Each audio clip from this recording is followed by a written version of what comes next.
Shalom, shalom, shalom.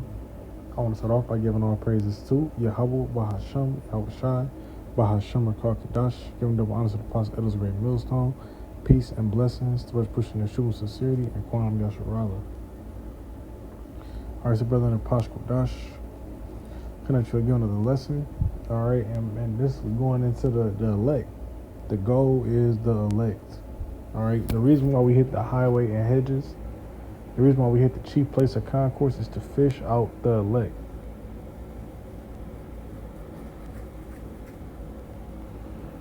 All right, and as a matter of fact, even before I grab this,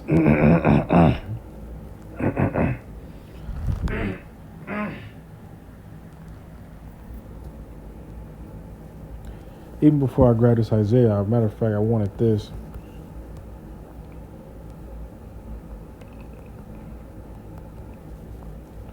This is Matthew 4:19. And he said unto them, Yahushua talking to the disciples, follow me, and I will make you fishers of men. What does it mean to be a fisher of men? All right. I mean, we'll look at the analogy. What does a fisherman do? He catches fish. All right. So the Lord is saying we're going to be catchers of men. What are we catching them for? We catching them to bring them back to the Lord. All right. That's why we catching them. How are we catching them? The net is this truth. We throw the truth out there, and those that get caught in it, and they get stuck in it, right? But that's the whole point of why we out here, is to wake up the elect. We're not here to do podcasts like other camps, the debates, all right? The goal here is to wake up the elect so we can get out of here. Isaiah 10:21. The remnant shall return, even the remnant of Jacob, unto the mighty God. All right, so who is the remnant? It's talking about the elect. The elect is 1/3 of the nation of Israel. All right, 1/3. So 1 out of every 3 Israelites you see here is gonna get saved. That's just the percentage. Though that's the Elohim. That's the 144,000 plus the multitude that the scripture seeing get saved. That's the remnant. That's the elect. Verse 22, for thy people Israel be as the sand of the sea, meaning it's a lot of us. Who can count the sand of the sea? You know, you go to the beach and you scoop up some sand, you can't even count the sand that's in your hand because there's so many pieces of sand. So what more for the sand of the sea?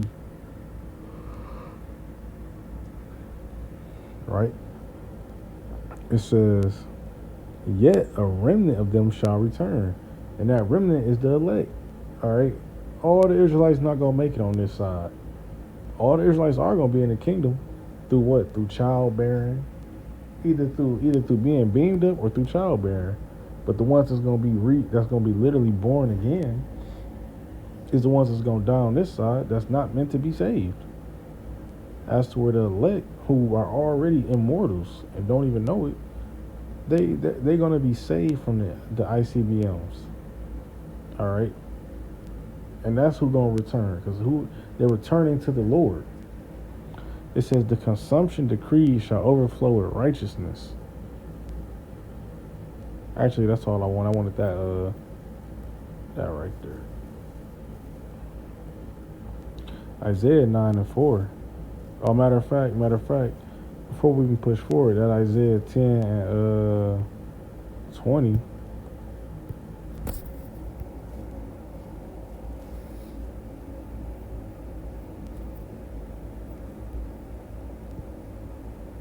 Here go the word remnant.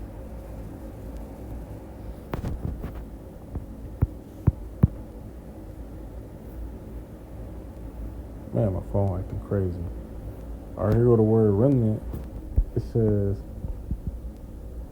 a remnant. It literally says remnant, residue, remainder. A remainder.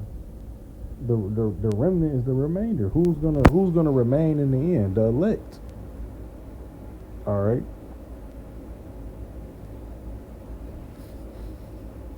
Hey, look, when we go to the root word sa'ar, it says to remain, to be left over, be left behind. So who's gonna be left after the destruction of Babylon the Great? The elect. Who's going to be left? Who's going to be left surviving? The elect. Who's going to remain? The elect. The only way you're going to be remaining after the destruction is you get beamed up by the Lord and receive salvation.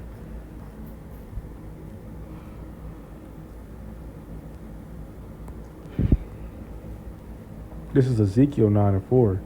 And the Lord said unto him, Go through the midst of the city, through the midst of Jerusalem, and set a mark upon their foreheads. All right, and that mark, man, we're gonna grab it in the blue letter too, but that mark that's the Tawa mark. All right, the mark that for salvation. All right.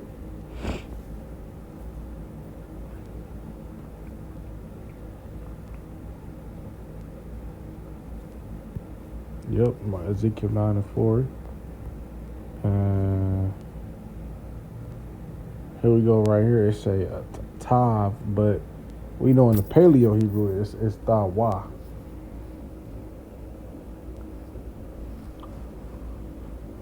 See right here it say mark, a sign of exemption from judgment. So those that's marked with this sign, they're exempt from judgment, meaning they're not going to be hit by the missiles.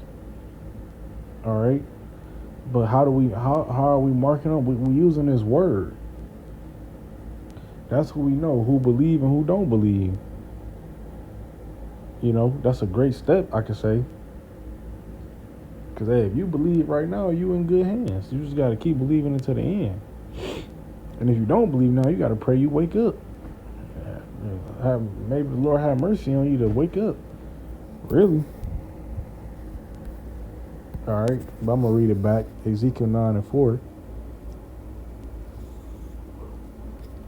And the Lord said unto him, Go through the midst of the city, through the midst of Jerusalem, and set a mark upon the foreheads of the men that sigh and that cry for the abominations that be done in the midst thereof.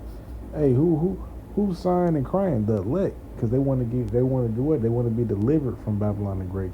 The 2/3 want to stay here. They ain't sighing and crying.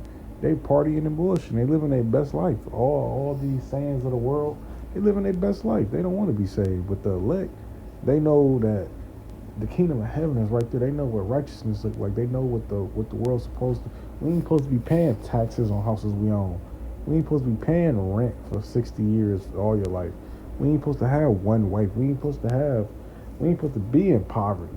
You know, we know what the kingdom. We don't know what's in the kingdom, but we know it's a much better life waiting on us after we get delivered from here. You know, that's why we sigh and cry. That's what the Lord looking for, who want to be saved.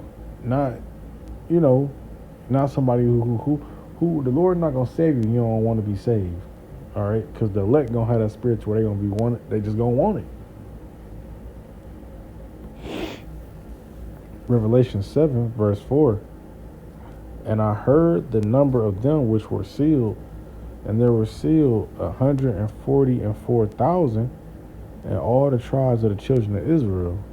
And I'm gonna skip down a little bit because it's just each tribe had 12,000. Judah had 12,000. Reuben had 12,000. Gad had 12,000. Asher had 12,000. Naphtali had 12,000. Manasseh had 12,000. Simeon, Levi, Issachar, they had 12,000. Zebulun, the tribe of Joseph, which is a part of Ephraim, they had 12,000. Benjamin had 12,000. Each one of these 12,000 are prophets. All right. It says, and after this, I beheld, and lo, a great multitude. Jumping down to verse 9, Revelations 7 and 9. Slack your slip of the tongue. And after this, I beheld, and lo, a great multitude which no man could number. All right, that's talking about we call them the multitude. Why? They can't be numbered. You got the 144,000. We know them, but the multitude is so many of them. There's so many believers. You can't number them. It's of all nations, meaning they come from all over. You got elect members that look like Indians with the dot on the forehead. You got elect members that look like Asians and so forth and so forth. So-called, you got elect members that look like so-called white people. They really Israelites through their bloodline, though. It says in kindreds and peoples and tongues, which kindreds got to be what? Close kin. It says stood before the throne and before the Lamb clothed with white robes and palms in their hands, which the palms represent the victory that we got over this place, but it's prophesied for the elect to go back to the Lord and win. All right.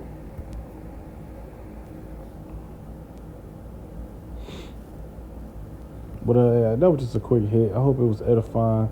I want to give all praises to Yahweh Bahasham, Yahweh Shai Bahasham Rakakadash, giving double honor to the Apostle Elders of Great Millstone, peace and blessings, the best Christian of shooting sincerity, and Kwam Yashua Raleigh.